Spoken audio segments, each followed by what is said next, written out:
Salut à tous, j'espère que vous portez bien. Aujourd'hui, on va voir les deux états du biofertilisant. Il y a la partie liquide, c'est ça que vous voyez là, la partie solide est en dessous. Nous avons retiré tout simplement cette partie solide là puisqu'elle est au fond et on a donc étalé ici.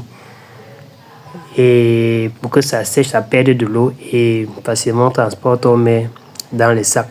Il faut rappeler ici que ce biofertilisant-ci provient des excréments humains. Cette résidence ici que vous voyez là, on utilise tout simplement les déjections de cette résidence-ci qu'on met dans une fosse septique intelligente. Quand ça produit du biogaz, par après, les mêmes excréments deviennent le biofertilisant que vous voyez là, je suis en train de toucher avec les mains.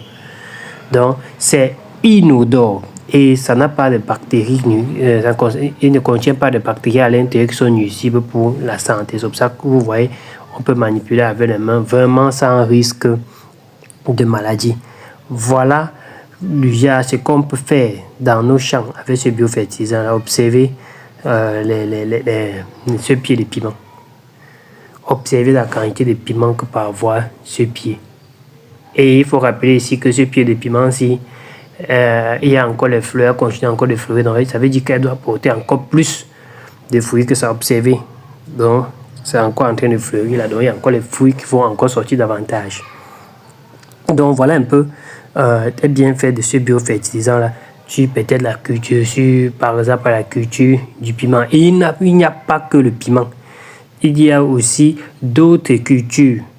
Que vous voyez, on a mis ça carrément dans le champ.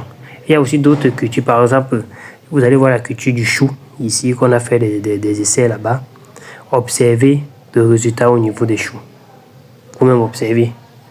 Là, il est vrai que ici, c'est pas le chou n'est pas notre culture phare. Parce que la culture phare ici, c'est le céleri et le poireau.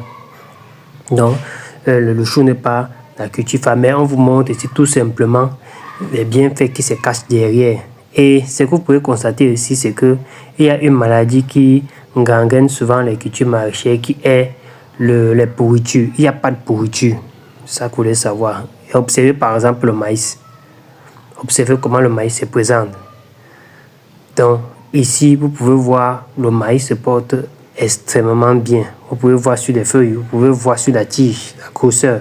Chaque épi porte 2 ou 3 épis. Chaque tige porte 2 ou 3 épis.